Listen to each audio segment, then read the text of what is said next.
First aid box এখানে? এটা নিয়ে ঘোরাঘুরি করো নাকি? তবে লং জার্নিতে ক্যারি করি, দরকার পড়ে অনেক সময়, যেমন এখন পড়লো। মীরার কাট কাট একটু অন্যমনস্ক প্রতি উত্তর। উষান তার ছেলের সুরে বলল, আমি তো জাস্ট এক্সকিউজ। দরকারটা আসল পরে তো তোমার। বাচ্চা মানুষ তুমি, হাঁটতে চলতে ধপাধপ পড়ে গিয়ে আঘাত পাও। মীরা রোষ্ট চাহনি নিক্ষেপ করলো, তবে কণ্ঠনালী দ্বারা একটা শব্দ উচ্চারণ করলো না। এখন কিছু বলা মানেই বিপদ, মহাবিপদ। এমনিতে উষানের কাঁধের ক্ষতটা মোটামুটি গভীর। অদূর থেকে ক্ষতের গভীরতা বোঝা যায় অতটা, কিন্তু কাছে এসে দেখলে উপলব্ধি করতে পারবে ক্ষতের পরিমাণ। মীরার হাত কাঁপছে প্রবল, নেত্রপল্লব ঘন ঘন পল্লব ফেলছে। বক্ষপিঞ্জর হু হু করে উঠল তার। লোকটা নিশ্চয়ই ভীষণ ব্যথা করছে, কষ্ট হচ্ছে, যন্ত্রণা হচ্ছে। নেত্রকোনায় উপস্থিত অশ্রুকণা পল্লব ঝাপটে বিতাড়িত করল মীরা। এখন কিছু বলবে না সে। বলে যদি একরোখা লোকটা উঠে চলে যায় তাহলে তো ইনফেকশন হয়ে যাওয়ার আশঙ্কা রয়েছে। মীরা নির্লিপ্ততা উষানের পছন্দ হলো না। মীরাকে রাগাতে না পারলে কেন যেন তার মনে শান্তি মিলে না। উষান চুপ করে কয়েক সেকেন্ড, তারপর ভরাট কণ্ঠে বলল, রাহিনের সাথে তোমাকেও ট্রেন থেকে ধাক্কা দিয়ে ফেলে দিব ভাবছি। হোয়াট সে? তুমি তো তখন মরতেই চাচ্ছিলে। ব্যালেন্স করা শেষে মীরার উষানের কথা শ্রবণ করে তার হাত দুটো থমকে গেল প্রায়। বিস্ময়কর দৃষ্টি দিয়ে বলল, মানে ওদের দুজনকে কি সত্যি ট্রেন থেকে ফেলে দেবেন? গলা শব্দ করে হাসলো উষান, যেন কৌতুক শুনেছে। বড্ড বিরক্ত হলো সে। মেয়েটা এত বোকা কেন? উষানের হাসির মাধ্যমে মীরা বুঝে গেল সে ভুল প্রশ্ন করেছে। নিজেকে আবারও উষানের কাছে বোকা প্রমাণিত করেছে। উঠে দাঁড়িয়ে সামনের সিটে গিয়ে বসলো মীরা। রুদ্ধশ্বাস পরিস্থিতি। লজ্জা লাগছে তার। সংকোচ পায়ে ঠেলে বহু চেষ্টাই বলল, রুহি, উমাইশা আপু, তীব্র, দিগন্ত ভাইয়া তারা কোথায়? রুহি আর আপু তো এই কেবিনেই ছিল, আমি আসার পর তো আর দেখলাম না এখানে। তীব্র, দিগন্ত রাহিনের সাথে রুহি আর আপুকে একটা সেফ কেবিনে সরিয়ে নিয়েছি। ও, আমি ওদের কাছে যেতে পারি? সকাল হওয়ার আগে কেবিন থেকে বের হওয়া যাবে না। ঘুমিয়ে পড়ো। বাহিরে গার্ড পাহারা দিবে, চিন্তার কিছু নেই। আমি এখনই চলে যাব। মীরার ভীষণ বলতে ইচ্ছে করলো, আপনি একটু থাকুন উষান, আমার এতদিনের নির্ঘুমতা একটা দিনে একটু ভিন্ন হোক, প্রশান্তির ঘুম আসুক। বলা হলো না।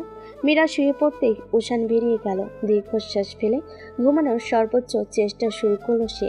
বৃষ্টিস্নাত প্রভাত। সকাল হতেই ঝুম বৃষ্টির তাণ্ডব নীলা শুরু হয়েছে। ট্রেন থামবে আর আধা ঘন্টা পর, অথচ বৃষ্টি থামার কোনো নামগন্ধ নেই। মীরা চিন্তায় পড়ে গেল। বৃষ্টিতে ভিজলে উষানের জ্বর আসে প্রচণ্ড।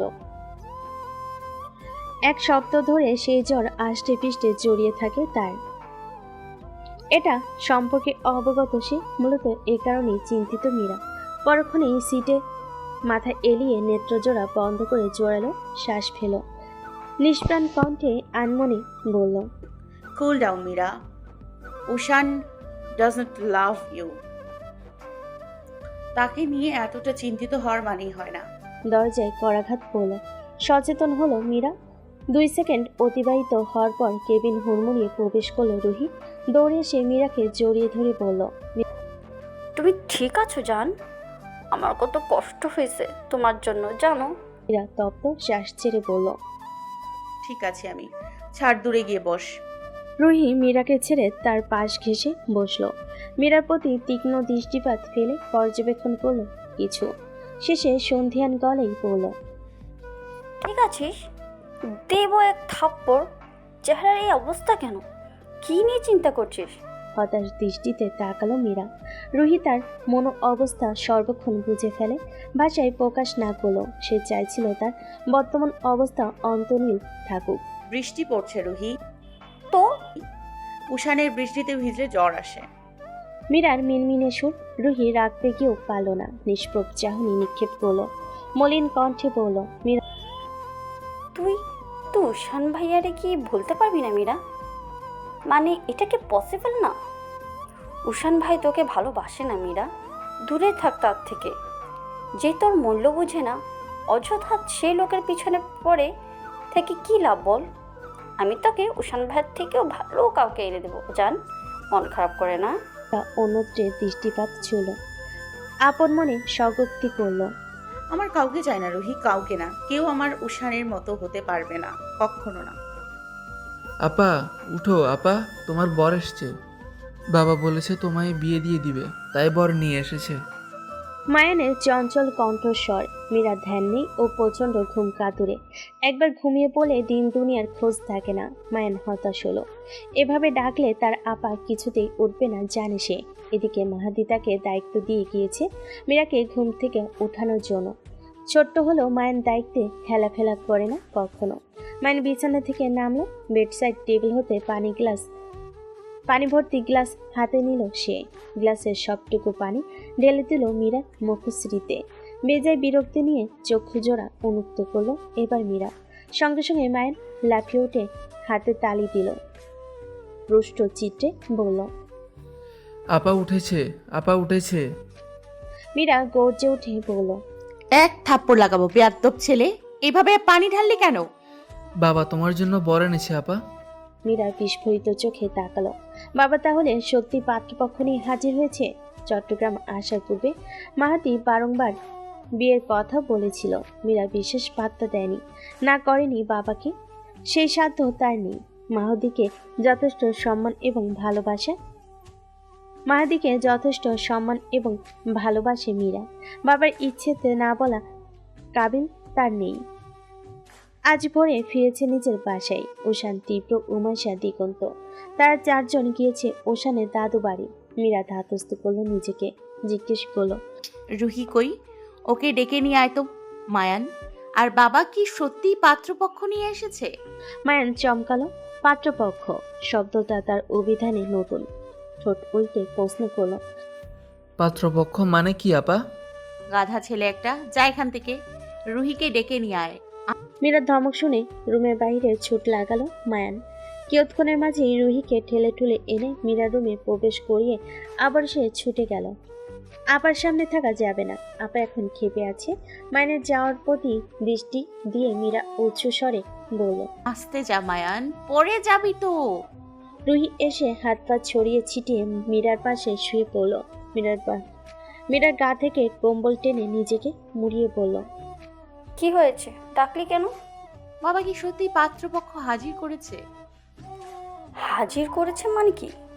বিয়ের কথা পাক্কা করে ফেলেছে মনে হয়। পাত্রপক্ষ আগেই তোকে দেখেছে, আজ শুধু সচক্ষে দেখতে এসেছে। তোর জামাইটা না বোকা বোকাটা, তোর সাথে মানাবে না। আবার জানোস বোকাটা কি করে? ব্যবসা। মানে এই লোকটা কেমনে যে ব্যবসা করতেছে বুঝলাম না। মীরা থম মেরে বসে।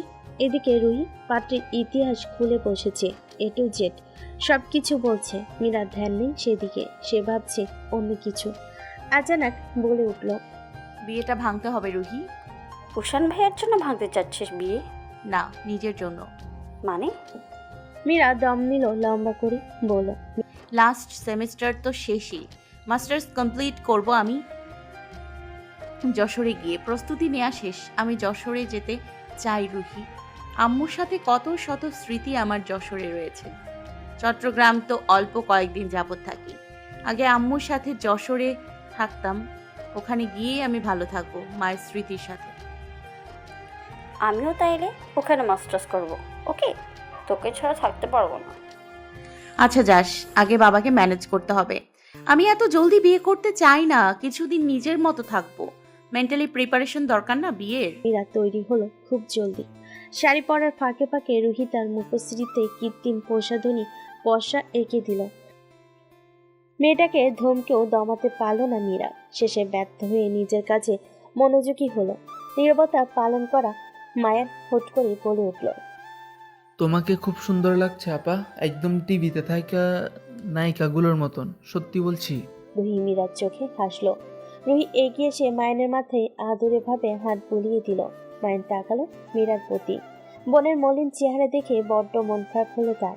আশ্বাস ভরা কণ্ঠে বলল, আপা, তোমার কি মন খারাপ? মন খারাপ করো না। তোমার শাশুড়ি অনেক ভালো, রিনা খানের মতো না। তোমাকে অনেক ভালোবাসবে, দেখো। রুহি গলায় শব্দ করে হাসল। মীরার ওষ্ঠাধর স্থির তখন, ললাটে সূক্ষ্ম ভাঁজ। রুহি কোনো মতে হাসি থামিয়ে দিয়ে জিজ্ঞেস করলো, এই ফাজিলের হাড্ডি, হঠাৎ করে তুই শাশুড়ি টানলি কেন? আরে জানো না, বিয়ের আগে তো মেয়েরা খুব চিন্তায় থাকে তার শাশুড়িকে নিয়ে। বিয়ের পরে যদি আবার তার শাশুড়ি দরজাল রিনা খানের মতো হয়। ফুফি আমাকে বলেছে। মীরা দুষ্ট কণ্ঠে শুধালো, এই তোহা ফুপি অদ্ভুত এক মানুষ, যার তার কাছে উদ্ভট কথা বলে বসে। তুই একদম তার কাছে যাবি না মায়ান। আচ্ছা আপা, চলো এখন, বাবা তোমাকে ডাকে। বেজায় বিরক্তি নিয়ে মীরা পুতুলের মতো নড়চড়বিহীন বসে 1.5 ঘন্টা যাবৎ অপেক্ষায় আছে সে কখন তাকে আর পাত্রপক্ষকে একা বলতে দেওয়া হবে এবং সেই ফাঁকে সে বিয়েটা ভেঙে দিবে। মীরা ভেবেছিল বাবা পাত্রপক্ষ আসার পূর্বে কিছু হলো বলবে, কিন্তু না, এখানে মাহাদি তার অনুমতি ছাড়া বিয়ের তারিখ অবধি ঠিক করে ফেলেছে। মীরা হাঁসফাঁস করে টানা বসে থাকতে থাকতে পিঠ ব্যথা করছে তার। মীরার সম্মুখে বসে পাত্রপক্ষ। পাত্রের নাম আহনাব। লোকটা বারংবার ভূমি হতে চোখ তুলে মীরাকে লাজুক চোখে পরখ করছে। মীরার বিতৃষ্ণা তৈরি হয় অন্তঃকরণে। তেলে চোপ করা চুলগুলো কানের পিঠে গুজে দেওয়ায় বাহানায় আহনাব আবারও তাকালো মীরার পানে। রুহির কথা অনেকটা সঠিক। লোকটা সহজ সরল ধরনের। অবশেষে বহুল অপেক্ষার অবসান ঘটে। মাদি কথার মাঝে ফোন কেটে বলে, আমার মেয়েটা একটু চুপচাপ ধরনের, বাহিরের মানুষের সাথে একদমই কথা বলে না, আপনজনের মাঝে আবারও এক্সট্রোভার্ট। আপনারা কিছু মনে করবেন না ও চুপচাপ থাকাতে, আস্তে আস্তে মানিয়ে নেবে। এখন আহনাফের সাথে একটু একান্তে কথা বলুন। আহনাফের বাবা মা দুজনই সাই জানেন। মীরা ছোট্ট করে শ্বাস ফেলে উঠে দাঁড়ায়। তখনই তাকে চমকে দিয়ে উপস্থিত আলোচনার কেন্দ্রে আগমন ঘটে উষানের। দরজা দিয়ে বেশ ভাবসাব নিয়ে দারুণভাবে হেঁটে ঢুকছে। মীরা চমকালো। উষানের বেশভূষা তাকে একটুখানি জন্য অন্যমনস্ক করে দিল। নিজেকে সামলালো মীরা। উষান হেঁটে এসে দাঁড়ালো মাহাদির নিকট। মিলান হেসে বলল, কেমন আছেন আঙ্কেল? মাহাদি মিষ্টি করে হাসলেন, নম্র কণ্ঠে বললেন, এই তো আলহামদুলিল্লাহ। বাবা, তোমার কি অবস্থা? একদম ঠিক সময়ে এসেছো। কয়েকজনের সাথে পরিচয় করাবো তোমাকে। আলহামদুলিল্লাহ ভালো আছি। কাদের সাথে? মীরার হবু বরের পরিবার। এদিকে এসো, কথা বলো। মীরা সূক্ষ্ম নজরে তাকালো না। কোনো পরিবর্তন দেখলো না সে উষানের মুখশ্রীতে। মঞ্চ উষানের মুখশ্রীতে উচ্ছ্বাসিত আভাস প্রকাশ পাচ্ছে। মীরা মনে নিজেকেই গালি দিল কয়েকটা। এই লোকের থেকে কিছু আশা করে পাপ। উষান একে একে সকলের সাথে কথা বলে আহনাফের সাথে কথা বলে মশগুল হলো। মীরার কেন যেন মনে হলো উষান একটু বেশি খুশি। এই মানবের ওষ্ঠাধর কোণে হাসি বেশিক্ষণ লেগে থাকে না, কিন্তু এখন দেখো হাসি যেন অদর হতে সরছে না। কিয়ৎবাদে আহনাবকে নিজের রুমে নিয়ে আসলো। আহনাব পুরো রুম দেখে হাসি দিয়ে বলল, এটা আপনার রুম? বাহ, বেশ গোছালো তো। মীরা অন্তঃকরণে কথা বিনস্ত করে সাজিয়ে নিল। দম নিয়ে বলল, আহনাফ সাহেব, আপনাকে আমার গুরুত্বপূর্ণ কিছু কথা বলার আছে, মনোযোগ দিয়ে শুনবেন। জি বলুন। আমি আপনাকে বিয়ে করতে চাচ্ছি না, ইচ্ছুক নই। এমন নয় যে আপনাকে আমার পছন্দ হয়নি। এখানে পছন্দ অপছন্দের ব্যাপার না। আমি মাস্টার্স করতে যশোরে যাব। আপনি ব্যবসা করেন এই শহরে। নিজের ব্যবসা ফেলে নিশ্চয়ই আমার সাথে অন্য শহরে গিয়ে থাকতে পারবেন না, এবং এটা আমি চাচ্ছিও না। আপনি বিয়েটা কোনো একটা কারণ দেখিয়ে ভেঙে দিন প্লিজ, রিকোয়েস্ট করছি আপনার কাছে। আমি বলতে পারবো না, বাবা কষ্ট পাবেন, যা আমি চাই না। বাবা আমাকে বাইরেও পড়তে যেতে দেবেন না, তাই সরকারি স্কলারশিপের ব্যাপারটা আমি তাকে খুলেও বলতে পারছি না। আমি বিয়ে ভেঙে দিলে আমি কোনো মতে ম্যানেজ করতাম সব কিছু।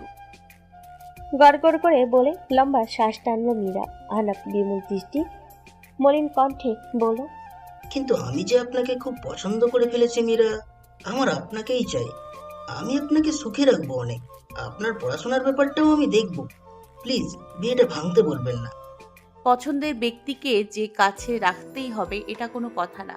পছন্দের মানুষগুলোর মুখের জন্য একটু স্যাক্রিফাইস করা উচিত না বলুন? আমায় যদি আপনি বিয়ে করেন তাহলে আমি সুখী হব না মন থেকে। কারণটা জানতে চাইবেন না প্লিজ। বিয়েটা আমি করতে চাচ্ছি না। আহনাফ দীর্ঘশ্বাস ছাড়ল, নিষ্প্রাণ নেত্রে তাকিয়ে বলল। বিয়েটা আমি ভেঙে দিব মীরা, ভালো থাকবেন। অতপর পদধ্বনির শব্দগুলো মিলিয়ে গেল অনিলে। তারপর আগের মতো নিস্তব্ধতা। মীরা রেলিংয়ে হাত রেখে বাইরে তাকালো। মিষ্টি দুপুর, এই রোদের কোনো উত্তাপ, চারিদিকে সতেজতা বিরাজমান। মীরা প্রকৃতিতে ডুব দেওয়ার পূর্বে তীক্ষ্ণ শব্দে শ্রবণ করে ভুরু কুঁচকে নিল। নিশ্চয়ই শব্দ করে পা ফেলে মায়ান আসছে। পিছন ফিরল মীরা। মায়ান নয়, উষান এসেছে। উষান হেলে দুলে মীরার নিকটবর্তী পৌঁছে গেল। বিয়ে করছো ভালো কথা, কিন্তু এই বলদ নেই কেন? লোকটাকে আস্ত এক আহম্মক লাগলো। মীরা ফুঁসে উঠে বলল, আমার যাকে ইচ্ছে তাকে বিয়ে করব, আপনার কি তাতে? তো আমার কিছুই না। এখানে কি করছেন? উষান বহির্বাগে দৃষ্টি ফেল, বলল, উমাইশা আপুকে নিয়ে বাইরে যাচ্ছি আমরা, পাহাড়ে উঠবো। আপু বলল তোমাকে নিয়ে যেতে, যাবে? শক্ত খোলস ফেলে নম্র হাসল মীরা। কিয়ৎক্ষণ বাদে বলল, যাব, শুধু আপু বলেছে তাই। উষান বাঁকা চোখে মীরার প্রতি নজর দিয়ে বলল, চেঞ্জ করে আসো তাহলে। যেমন পেতনি সেজেছ, জঙ্গলি মানবদের মতো পোশাক পরেছ, দেখা যাবে তোমাকে নিয়ে জঙ্গলে প্রবেশ করতেই জঙ্গলের পশু পাখি ভয়ে জ্ঞান হারাবে। আমি একজন সচেতন নাগরিক হিসেবে অবশ্যই এমন গুরুতর অপরাধমূলক কাজ হতে দিতে পারি না। আর চটে গেল ভীষণ। রাগের বসে উষানের রোমার সাথে খামচি দিয়ে বসল। উষান আর্তনাদ করে অস্পষ্ট স্বরে বলল, ও আল্লাহ, মীরা এটা কি করলে? উল্টাপাল্টা কথা বললে খামচি দিব এবার আপনার গালে। উষান হাত ধরে কঠিন দৃষ্টিতে তাকালো। মীরা তার ছেলের হাসি দেয় তা দেখে। উষানের আহত হাত দেখে তার প্রথমবার কোনোরূপ খারাপ লাগা কাজ করছে না, বরং প্রশান্তির উৎপত্তি হয়েছে। বদলোকটার এটাই প্রাপ্য। তখন সবেমাত্র দুপুরবেলা। শুভ্র রঙে রাঙ্গায়িত অন্তরিক্ষ, ধূসর বনের পুঞ্জপিঞ্জ, মেঘ উড়ে বেড়াচ্ছে অম্বর জুড়ে। অনিলে বুনো ফুলের সুবাস। গাঢ় সবুজ পাতাগুলো থেকে চুইয়ে চুইয়ে পড়ছে বর্ষণের স্নিগ্ধ পানি। ভূমি নেই সুমিষ্ট ঘ্রাণ। হিম অনল, শীত শীত আবহাওয়া। বসন্তের প্রথম বর্ষণ আজ বর্ষিত হয়েছে মেদিনীতে। কৃষ্ণচূড়া ফুলে পানি জমে রয়েছে বিন্দু বিন্দু। মেঘের আড়াল হতে সূর্য কিরণ নিক্ষেপ করলো মেদিনীতে। তৎক্ষণাৎ ঝলমলে রূপে রূপান্তর হলো চারপাশ। বিভিন্ন জায়গায় জমে থাকা পানিতে সূর্যের কিরণ এসে আশ্রে পড়ছে চকচক করে। বিভিন্ন জায়গায় জমে থাকা পানিতে সূর্যের কিরণ এসে আশ্রে পড়ে চকচক করে উঠল। হঠাৎ রোদ্দুরের আগমন, খুশিতে গদগদ রুহি। মন বিষণ্ণ হয়ে তার এতক্ষণ অম্বরের ঘোলাটে রূপ দেখে ভীষণ মনোযোগ সহকারে সে এবার ব্যস্ত হলো জঙ্গলে নাম না জানা পুষ্পদের দল দর্শন করতে। রুহির পাশেই মীরা বর্ষণ সিক্ত ভূমিতে লম্বা পা ফেলে জামা উঁচু করে হাঁটছে যেন কাদা না লেগে যায়। জামা কাপড় নোংরা হলে তার গা গুলিয়ে আসে। উমাইশা মীরার এক হাত চেপে ধরে হাঁটছে, দীর্ঘশ্বাস টেনে উপভোগ করছে অনিলের বহমান মিষ্টি ঘ্রাণ। মেয়ে তিনটের পেছনে অলস ভঙ্গিতে হাঁটছে তীব্র দিগন্ত। তীব্র দুই পকেটে হাত ঢুকিয়ে হেলে তুলে হেঁটে সামনে এগোচ্ছে। দিগন্ত শেষ বাজিয়ে তার প্রিয় গানের সুর তোলার আপ্রাণ চেষ্টা করছে। এবং সব শেষে উষান সেই দাম্ভিকতা নিয়ে সবার সামনে বকের মতো লম্বা কদম ফেলে হাঁটছে। হাতে তার ধারালো ছুরি। সামনে গাছপালার কোনো ডালপালা এসে পড়লে তা কেটে ফেলে পিছনের মানুষ 5 জনের সুবিধা শান্তি মতন আসার পথ করে দিচ্ছে। উষান বাদে বাকি সবার অগোচরে আসছে 2 জন গার্ড। উষানের আদেশে সবার নিরাপত্তা জোরদার করেছেন 2 জন গার্ড। আরো কিছু দূর যেতেই হাঁপিয়ে উঠল রুহি। পা দুটো তার ব্যথায় টনটন করছে। দাঁড়িয়ে পড়ল সে ক্লান্তি নিয়ে, বলল, আর কত হাঁটতে হবে উষান ভাইয়া? উষান পদচরণ বহল রাখলো। তারই মাঝে ঘাড় কাত করে পিছনে ফিরে প্রতি উত্তর করল। আর একটু দূর। রুহি হাঁটা শুরু করলো। নিজের 2 গালে তার 2টা থাপ্পড় লাগাতেই ইচ্ছে করছে সজোরে। কেন যে জেদ করেছিল সিঁড়ি দিয়ে যাবে না? পাকা সিঁড়ি দিয়ে গেলে এতটা কষ্ট হয়তো অনুভূত হতো না। রুহি, মীরা, উমাইশা এই 3 জন জেদ ধরেছিল সিঁড়ি দিয়ে পাহাড়ে উঠবে না। জঙ্গলের আঁকাবাঁকা মাটির রাস্তা দিয়ে চড়বে উপরে।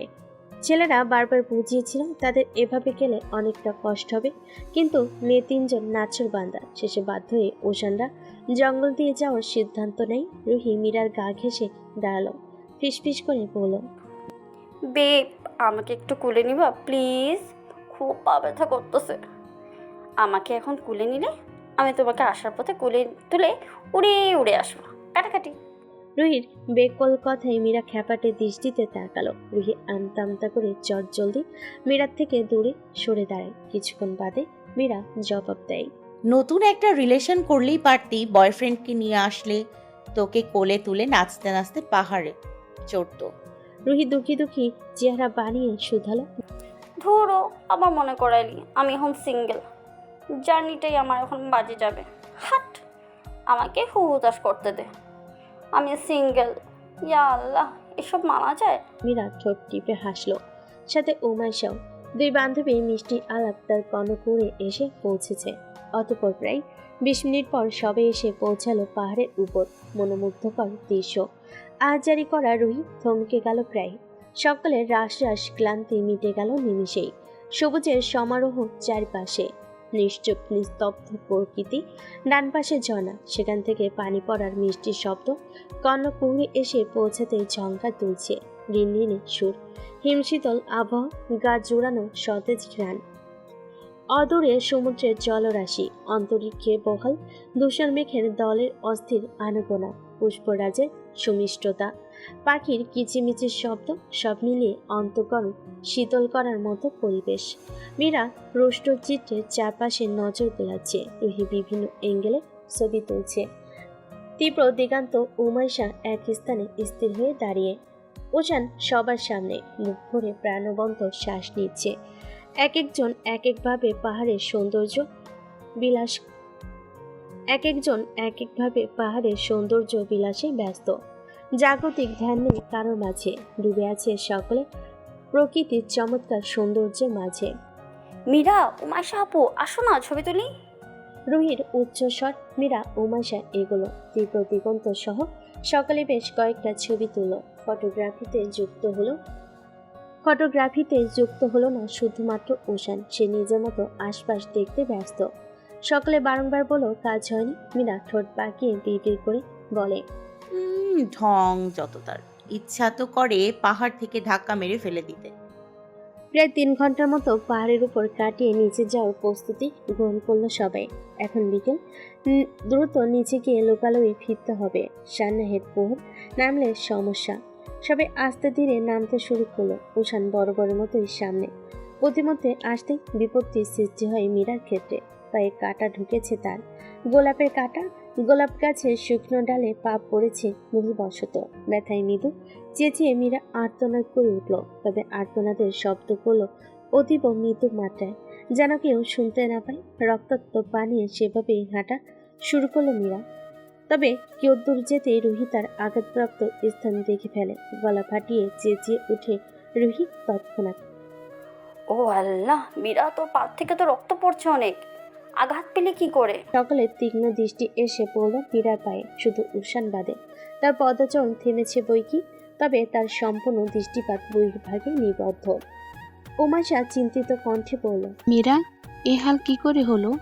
বেশি যন্ত্রণা হচ্ছে তাই না? মীরা তীব্র যন্ত্রণা দমন করে প্রতি উত্তর করল, না আপু, তেমন একটা ব্যথা হচ্ছে না, চলো আমরা সামনে এগোই। তীব্র এবার ফোন কেটে বলল, তোমার পা থেকে যে পরিমাণ রক্ত বের হচ্ছে মীরা, আর তুমি বলছো যন্ত্রণা হচ্ছে না? এভাবে তো হাঁটা যাবে না, রক্ত পড়া বন্ধ করতে হবে। দরকার নেই ভাইয়া, এমনিতেই বন্ধ হয়ে যাবে রক্তক্ষরণ। মীরার কথায় কর্ণপাত করল না উপস্থিত কেউই। সকলে ব্যস্ত হয়ে পড়ল পায়ের ক্ষতস্থান হতে রক্ত পড়া কিভাবে বন্ধ করা যায় তা নিয়ে। দিগন্ত কিছুক্ষণ ভেবে ওশানকে উদ্দেশ্য করে জিজ্ঞেস করল, স্যার, আপনার কাছে ওয়ান টাইম ব্যান্ডেজ আছে না?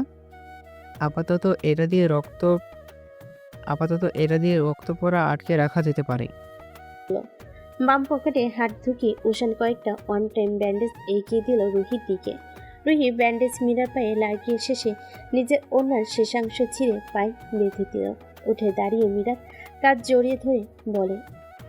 ব্যথা মনে হয় বেশি করছে তাই না? মীরার নেত্র যুগলের শুভ্র অংশ রক্তিম প্রায়, ব্যথায় নিঃশ্বাস আটকে আসছে। সামান্য একটা কাটা সূচালো আঘাতে এত তীব্র যন্ত্রণা কেন হচ্ছে বোধগম্য হলো না তার।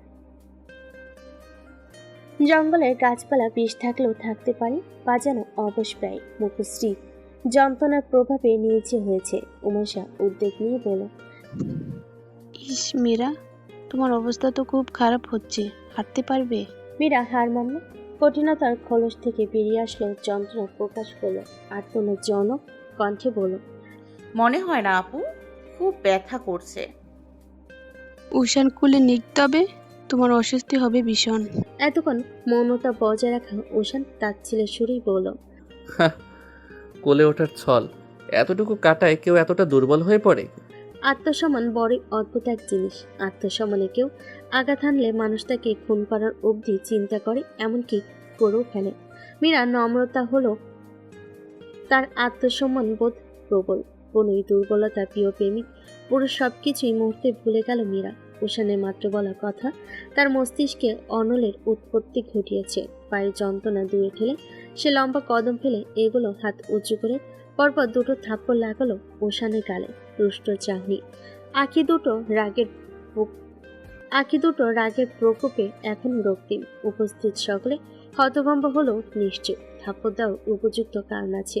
তীব্র বিড়বিড় করে শুধালো, একদম ঠিক করেছে, বেদবটাকে আরো 4-5টা থাপ্পড় মারা উচিত ছিল।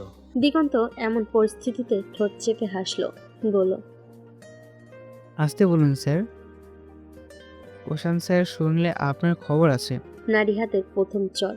আশ্চর্যজনক, ওশান চর খাওয়ার পর মুচকি হেসেছে। মীরা ভরকালো না, তেজি কণ্ঠে বলল,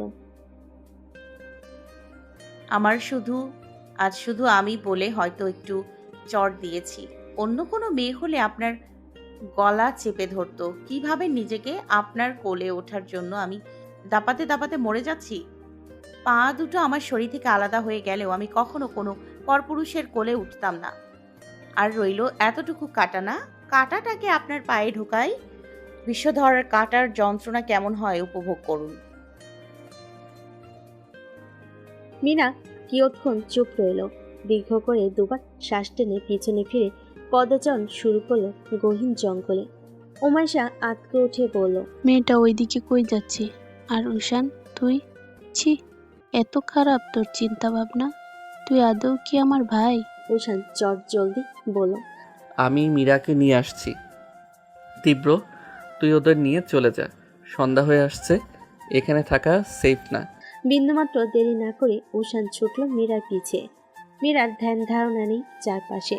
সে অশ্রুকণা আটকে রেখে প্রাণপণে ছুটছে সামনে। উষানও একই তালে ছুটছে। দুজনের মধ্যে কারোরই খেয়াল নেই, তারা আস্তে আস্তে করে হারিয়ে যাচ্ছে গহীন জঙ্গলে। গহীন হতে গহীনে প্রবেশ করছে। মীরা আটকে রাখা অশ্রুকণা ছেড়ে দেয়, নিমের কাল পেয়ে গড়িয়ে পড়ে তারা। উষান এক নিকৃষ্ট মানব, সব থেকে বাজে লোক সে। পিছনে ছুটে আসা উষান আপন মনে আওড়ালো, এতভাবে অপমানিত করার পরও তোমার চোখে নিজের জন্য ভালোবাসা কেন দেখতে হয় আমায় মীরা? কবে তুমি আমায় ঘৃণা করবে? কবে?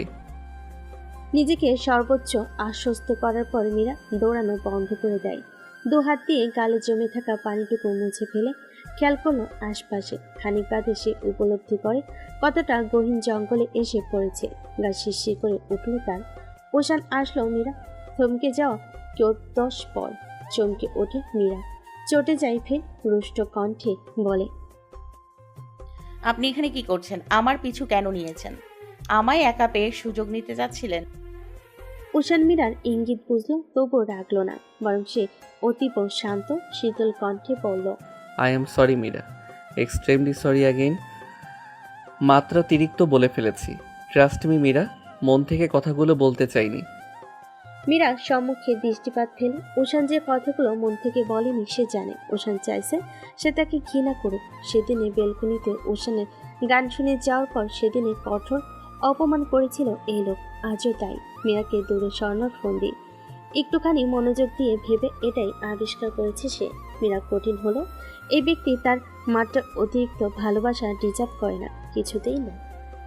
মীরার ওশানের প্রতি দুর্বলতা প্রকাশ করবে না, স্বগোক্তি করলো মীরা। হাঁটার ধরল সামনে, অজানা গন্তব্য। ওশান পেছন থেকে চেঁচিয়ে বলল,